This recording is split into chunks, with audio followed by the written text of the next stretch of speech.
हाँ दोस्तों नमस्कार। हम लोग कंपटीशन एग्ज़ाम की तैयारी जब भी करते हैं स्टेट का, तो वहाँ पर स्टेट के क्वेश्चंस बहुत ज़्यादा पूछता है और अनिवार्य रूप से पूछता है स्टेट से क्वेश्चन। तो हम छत्तीसगढ़ के कंपटीशन एग्ज़ाम के लिए छत्तीसगढ़ की तैयारी कर रहे हैं और छत्तीसगढ़ हमको पढ़ना है। आज हमारा पहला क्लास है। इस क्लास में हम लोग छत्तीसगढ़ का नामकरण, छत्तीसगढ़ का इतिहास, छत्तीसगढ़ में पुराने समय में छत्तीसगढ़ को किस नाम से जानते थे, एटसेट्रा वगैरह इसमें पढ़ेंगे दोस्तों। तो चलिए शुरू करते हैं। सबसे पहले छत्तीसगढ़ का ऐतिहासिक संदर्भ। ऐतिहासिक संदर्भ में दोस्तों देखिए, छत्तीसगढ़ को पहले हम लोग छत्तीसगढ़ के नाम से नहीं जानते थे। पहले छत्तीसगढ़ का नाम क्या था? तो छत्तीसगढ़ का नाम छत्तीसगढ़ नहीं था, कुछ और था। क्या था प्राचीन काल में? प्राचीन काल में छत्तीसगढ़ का नाम था दक्षिण कौशल, महाकौशल और कौशल। ठीक है। और विभिन्न काल हैं, जैसे मान लीजिए अपना रामायण काल। रामायण काल में हम बोलते थे, क्या बोलते थे? दक्षिण कौशल रामायण काल में। और गुप्त महाभारत काल में बोलते थे, महाभारत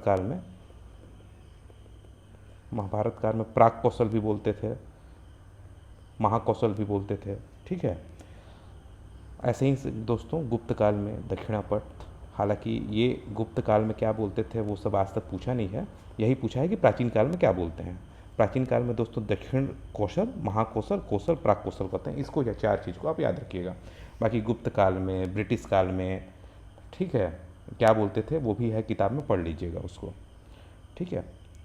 अब दोस्तों जब प्राचीन काल में इसको दक्षिण कौशल बोलते थे, ठीक है, तो छत्तीसगढ़ का नाम छत्तीसगढ़ कब पड़ा ये आपको पता होना चाहिए। तो छत्तीसगढ़ शब्द का जो सर्वप्रथम प्रयोग हुआ ना दोस्तों, छत्तीसगढ़ शब्द का सर्वप्रथम प्रयोग किया किसने? दलपत राव ने। दलपत राव कौन थे? दलपत राव खैरागढ़ में एक कवि थे। खैरागढ़ के किस एक राजा के कवि थे, राजा के लिए गाते वाते थे। तो राजा का नाम था क्या? लक्ष्मी निधि राव। ठीक है। और ईयर 1487 में। तो सबसे पहले 1487 में दलपत राव द्वारा छत्तीसगढ़ शब्द का प्रथमतः प्रयोग किया गया। और खैरागढ़ के वो राजकवि थे, है ना, राजा थे लक्ष्मी निधि राव। इसके बाद दोस्तों अगर हमसे ये पूछा जाए कि राजनीतिक संदर्भ में सर्वप्रथम प्रयोग कब हुआ?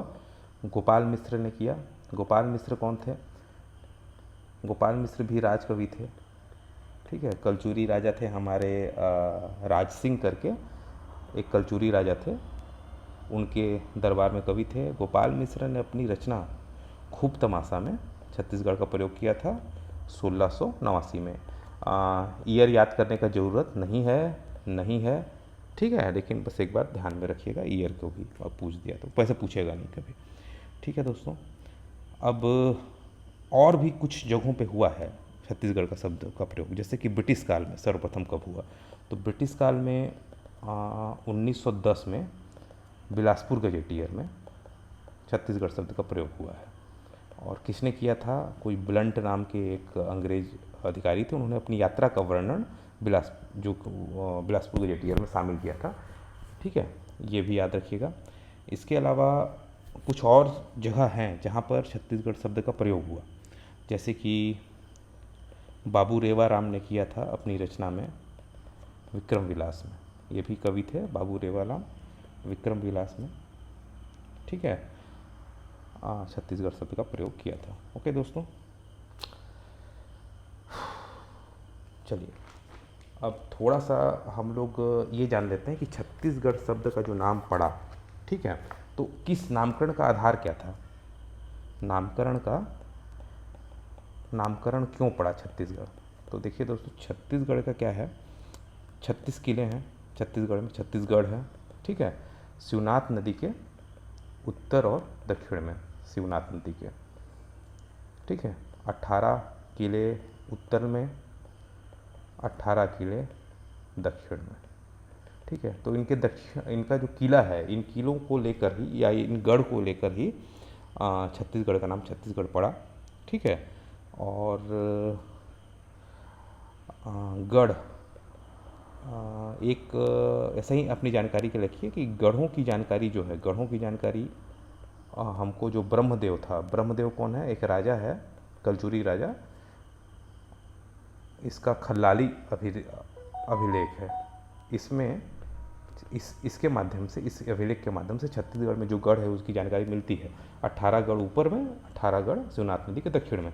ये जो जितने गढ़ हैं ना दोस्तों, इसको थोड़ा सा आपको बाद में याद करना पड़ेगा, थोड़ा सा एक बार देखिएगा, अक्षरशः याद नहीं करना है, लेकिन आपको ये याद करना पड़ेगा, ठीक है। और छत्तीसगढ़ का नामकरण को लेके कुछ और भी लोग हैं जो ऐसा बोलते हैं, जैसे कि बेगलर क्या बोलता है कि बेगलर बोलता है कि जरासंध के काल में 36 परिवार थे जो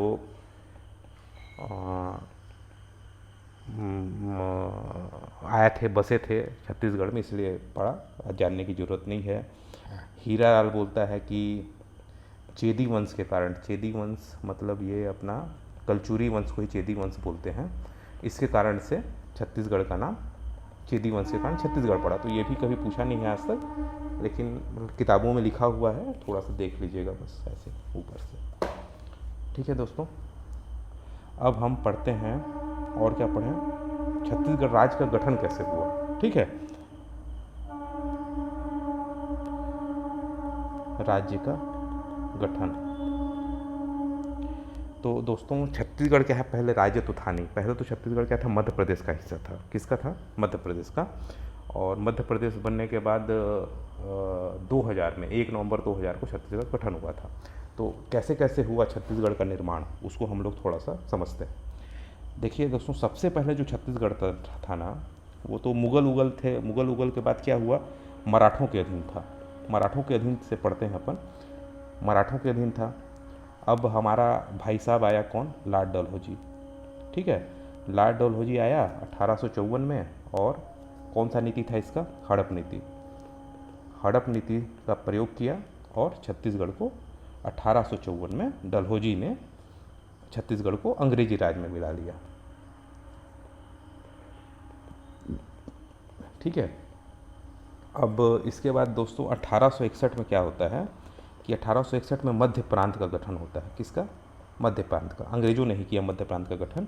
इसमें हमारा जो छत्तीसगढ़ है ये शामिल हो जाता है, छत्तीसगढ़ शामिल होता है, और मध्य प्रांत में छत्तीसगढ़ शामिल होता है। इसमें हमारा रायपुर और बिलासपुर, सिर्फ 2 जिला छत्तीसगढ़ को माना गया था, 2 जिले के अंतर्गत सब शामिल था, रायपुर और बिलासपुर के अंतर्गत। और मध्य प्रांत जो ये गठन हुआ, इसकी राजधानी कौन सी थी, नागपुर थी, ठीक है। ये नागपुर राजधानी है। इसको माइनिंग का एग्ज़ाम हुआ था 2014 में, इसमें पूछा है दोस्तों ना, ये कि मध्य प्रांत के का जो गठन हुआ 1861 में, उस समय मध्य प्रांत की राजधानी क्या थी। अब 1861 की बात हो गई, अब पहुंचते हैं 1862 में। 1862 में क्या हुआ, छत्तीसगढ़ को संभाग बना दिया गया। जो आज का कमिश्नरी होता है ना, वैसे ही छत्तीसगढ़ को एक संभाग का दर्जा दिया गया 1862 में, ठीक है। और इस समय हमारा जो संभाग था उसमें रायपुर, बिलासपुर, नागपुर भी शामिल था, सॉरी संबलपुर भी शामिल था, संबलपुर जो अभी उड़ीसा में है। अब दोस्तों 1862 के बाद आप 1905 को याद रखिएगा। 1905 में क्या हुआ है कि हमारा जो मध्य प्रांत था उसका पुनर्गठन हुआ। किसका, मध्य प्रांत का पुनर्गठन हुआ। और हमारा जो ये संबलपुर है, संबलपुर को हटा दिया गया मध्य प्रांत से, और इसको डाल दिया गया कहाँ, उड़ीसा में चला गया ये संबलपुर, आज भी उड़ीसा में ही है। और 1905 में देखा जाए तो हम लोग का जो छत्तीसगढ़ है ना, उसका थोड़ा थोड़ा एक तरीके से देखा समझा जाए तो मानचित्र थोड़ा सा रेडी होना शुरू हो गया, क्योंकि संबलपुर जो है वो चला गया उड़ीसा में, और रायपुर और बिलासपुर शामिल ही थे।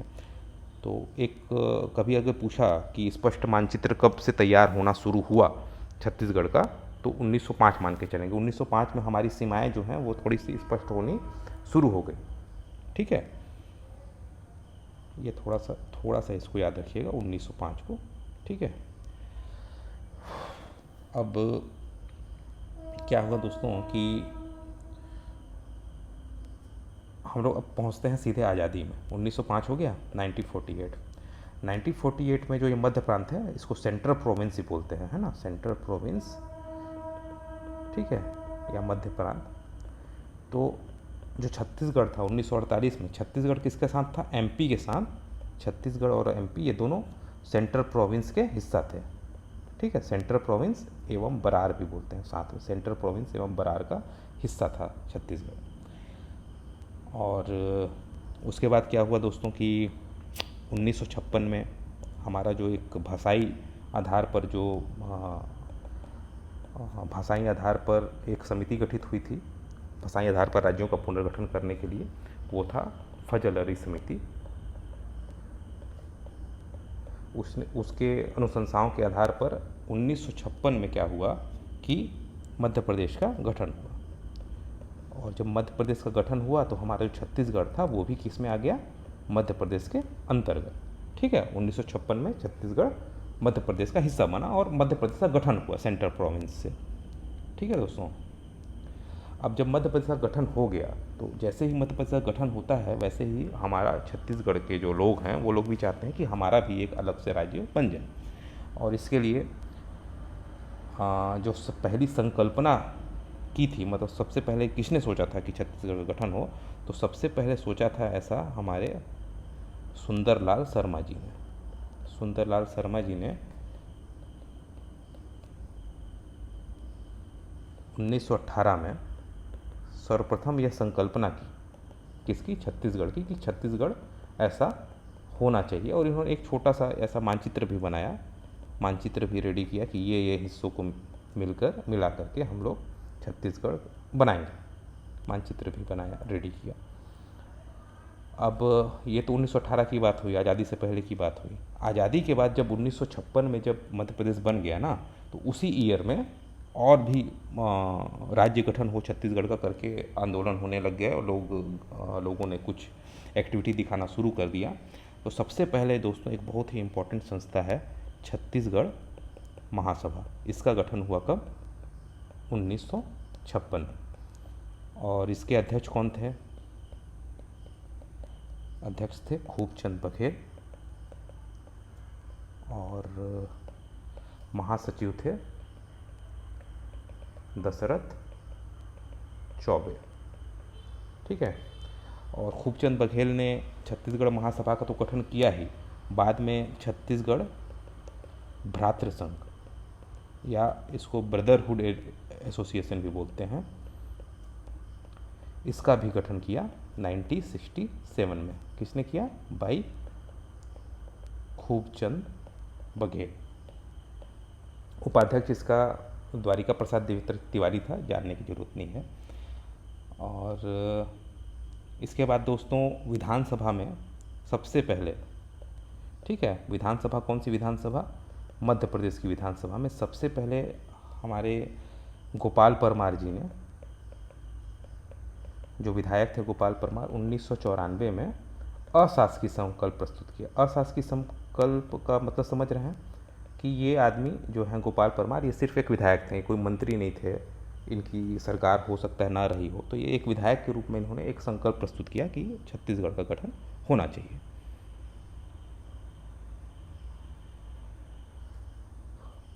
इसके बाद दोस्तों ये तो अशासकीय संकल्प था।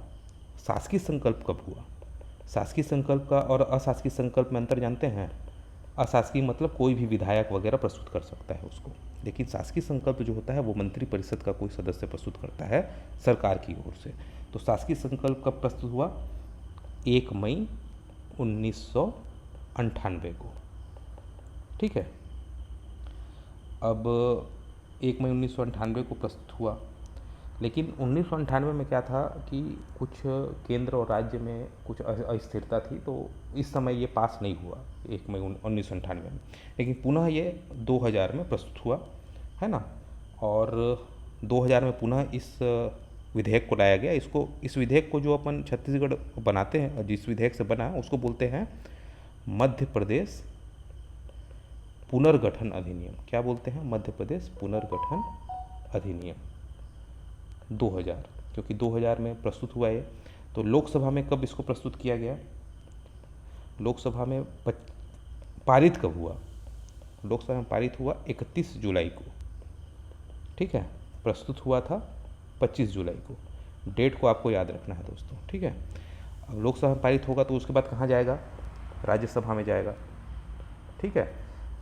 राज्यसभा में कब पारित हो गया? इसके जस्ट 9 दिन बाद 9 जुलाई को पारित हो गया, ठीक है। सॉरी यार, जुलाई के बाद तो अगस्त आएगा ना, तो 9 अगस्त को पारित हो गया।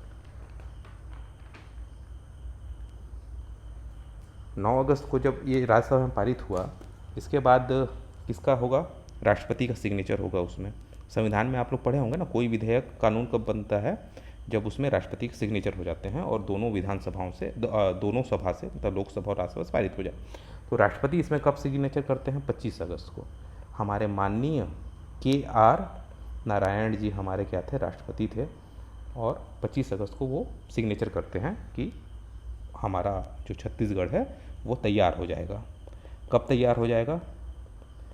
1 नवंबर 2000 को, ठीक है। और छत्तीसगढ़ 1 नवंबर 2000 को फिर क्या होता है? हमारा 26वां राज्य बन जाता है। कौन सा राज्य? 26वां, ठीक है। वर्तमान में कितने राज्य हैं? 29 राज्य हैं, है ना। तो 26वां बनता है हमारा कौन सा? छत्तीसगढ़। 27वां बनता है हमारा क्या बनेगा? झारखंड बनेगा, ठीक है। और 28वां बनेगा उत्तराखंड, ठीक है। उत्तराखंड बना था 15 नवंबर को, ये बनेगा अपना 8 नवंबर को, ठीक है। और 29वां राज्य जो हमारा सबसे नवीनतम राज्य है, और अभी वर्तमान में सिर्फ 29 ही राज्य हैं हमारे भारत देश में। 29वां राज्य बना था तेलंगाना 2014 में, है ना दोस्तों। ये 26वां, 27वां, 28वां, ये तीनों राज्य लगभग एक साथ बने हैं। ये बना है 1 नवंबर को छत्तीसगढ़, जब झारखंड बना है कब बना है? 8 नवंबर को, और 15 नवंबर को बना है क्या? हमारा उत्तराखंड। 29वां राज्य तेलंगाना नहीं, अभी काफ़ी चेंज आ गया होगा इसमें, क्योंकि जम्मू कश्मीर का कुछ हुआ है, ठीक है। इसको ध्यान मत दीजिएगा, ठीक है। अभी 26वां, 27वां, 28वां याद रखिए कि इनका एक ही साथ लगभग एक ही क्रम में इनका गठन हुआ है, ठीक है। अब दोस्तों कुछ क्वेश्चंस हैं, जैसे कुछ क्वेश्चन, एक क्वेश्चन पूछा था कि एक कौन सी पंचवर्षीय योजना चल रही थी जब छत्तीसगढ़ का गठन हुआ? ये कौन से एग्जाम में पूछा था? व्यापम के एग्जाम में पूछा था। तो उस समय हमारा 9वां पंचवर्षीय योजना चल रहा था, 9वीं पंचवर्षीय योजना, ठीक है। 1 नवंबर 2000 में हमारी 9वीं पंचवर्षीय योजना चल रही थी, ठीक है दोस्तों। अब थोड़ा सा जब हमारा राज्य गठन हो गया, तो राज्य गठन के समय हमारे पदाधिकारी कौन थे? हमारे माननीय CM बने अजीत जोगी जी, ठीक है। राज्यपाल कौन बने? दिनेश नंदन सहाय जी, ठीक है। और राष्ट्रपति कौन थे? राष्ट्रपति आपको कुछ देर पहले बताया था, KR नारायणन। PM कौन थे? प्रधानमंत्री थे हमारे अटल बिहारी वाजपेयी। गृह मंत्री कौन थे? गृह मंत्री थे लाल कृष्ण आडवाणी जी। अच्छा, लोकसभा में इन्होंने ही अपना मध्य प्रदेश पुनर्गठन विधेयक प्रस्तुत किया था लोकसभा में, ठीक है।